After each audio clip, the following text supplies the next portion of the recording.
Salut, comment ça va? J'espère que tout le monde va bien. J'espère que tout le monde va bien. Écoutez, moi ça va bien. On a toujours des petits soucis qu'on essaie de gérer comme ça, mais malgré tout, j'ai la santé. J'ai la santé, donc c'est le plus important. C'est le plus important. Il y a un soleil radieux. L'année est en train de finir, de finir, de se terminer paisiblement. Enfin, paisiblement, non. Beaucoup de travail, mais l'année est en train de finir et ce sont de nouvelles perspectives pour 2021. Cette vidéo est un peu particulière parce que je m'adresse surtout aux gens qui passent le temps à se prendre la tête. Prendre la tête, c'est-à-dire essayer de se prendre trop au sérieux, en fait. Se prendre trop au sérieux. C'est vrai que la vie, c'est quelque chose de sérieux. La vie, c'est quelque chose de sérieux. Nous avons plein de contraintes, nous avons des difficultés et nous devons faire front, même dans les situations les plus difficiles. Et ce que j'invite les gens à faire, c'est péter un coup. Voilà, péter un petit coup et avancer. Et avoir un nouveau regard sur la façon dont on gère sa vie. Parce qu'en réalité, on n'a qu'une seule vie. Maintenant, on peut théoriser sur ça, hein, ceux qui pensent, ceux qui croient en la réincarnation, etc., etc. Mais en fait, nous n'avons qu'une seule vie et nous devons profiter de cette vie au maximum. C'est pour ça que j'estime que nous devons avoir une âme d'enfant.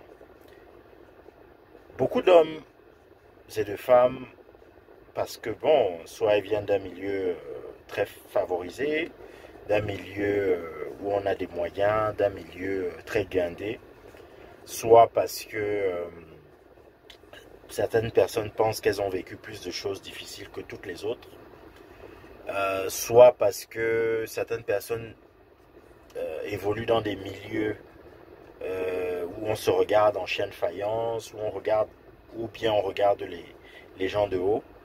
Donc les gens ont tendance à se prendre vraiment, vraiment, vraiment au sérieux. Moi, je pense qu'il y a des moments pour être sérieux, il y a des moments pour déconner. Il y a des moments où on a besoin de s'affirmer et de montrer qu'on est professionnel, qu'on est bon dans ce qu'on fait. Et il y a des moments où on a besoin de relâcher la pression et de montrer que nous sommes tout simplement des êtres humains et de profiter la vie d'une certaine manière.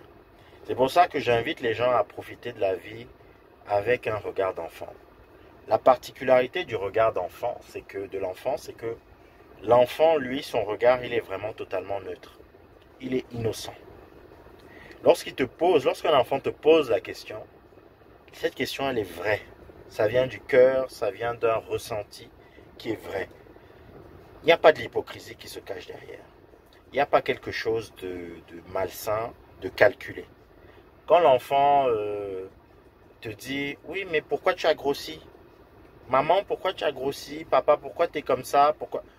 C'est vraiment quelque chose de naturel. L'enfant s'intéresse aux choses, l'enfant est curieux. Il découvre les choses. Lorsqu'il voit des choses, il le regarde avec vraiment un regard d'enfant et il essaye de voir ce qu'il peut en faire. Il va essayer de manipuler un objet, il va essayer de jouer avec, il va essayer d'imaginer un certain nombre de choses, imaginer des scénarios, jouer aux bandits, aux policiers, jouer aux pompiers, jouer à l'infirmière, jouer à pas mal de choses.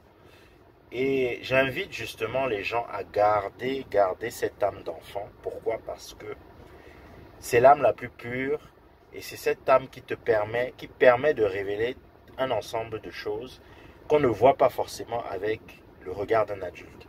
Parce que le regard d'un adulte est un regard qui est déjà corrompu. Corrompu par la société, corrompu par l'éducation, corrompu par les études, par le travail, par l'adversité, etc. Et un regard qui peut être déçu. Et lorsque vous regardez, vous essayez de garder ce regard d'enfant avec toujours la même curiosité, avec toujours cette envie de découvrir, avec l'envie, avec le fait de ne pas avoir honte de poser des questions, le fait de ne pas avoir honte de demander à l'autre de quoi il s'agit, de demander des explications. Je pense que ce sont des clés qui peuvent vraiment, vraiment aider dans la réussite de nos projets, de nos objectifs. Et ça, c'est des petites astuces. Enfin, des petites astuces. Ce sont des petits trucs, je pense, qui peuvent vraiment aider. Parce que ça nous permet de nous déconnecter réellement de notre vie d'adulte, de nous déconnecter de la façon dont le monde nous a corrompus. Donc, essayez toujours de garder cette âme d'enfant. Euh, Essayez toujours de garder cette âme d'enfant parce que cette âme vous permet d'avoir un regard neuf, d'avoir un regard beaucoup plus neutre. Voilà. Écoutez, on peut en débattre. On peut en débattre. Et n'hésitez pas à en débattre dans les commentaires. N'hésitez pas à poser des questions, à liker. Je suis ouvert vraiment à toute contradiction. Ce que je dis n'est pas parole d'évangile, bien évidemment. Ce sont juste des idées que je partage en fonction de mon ressenti, en fonction de mes expériences personnelles, en fonction d'un certain nombre de choses que moi j'ai vécues personnellement. Vous aussi, vous avez vécu les choses et vous avez probablement un regard qui est différent. Bon, écoutez, je vous laisse profiter vraiment des fêtes, profiter de ces moments en famille et profiter de vos enfants, pour ceux qui en ont.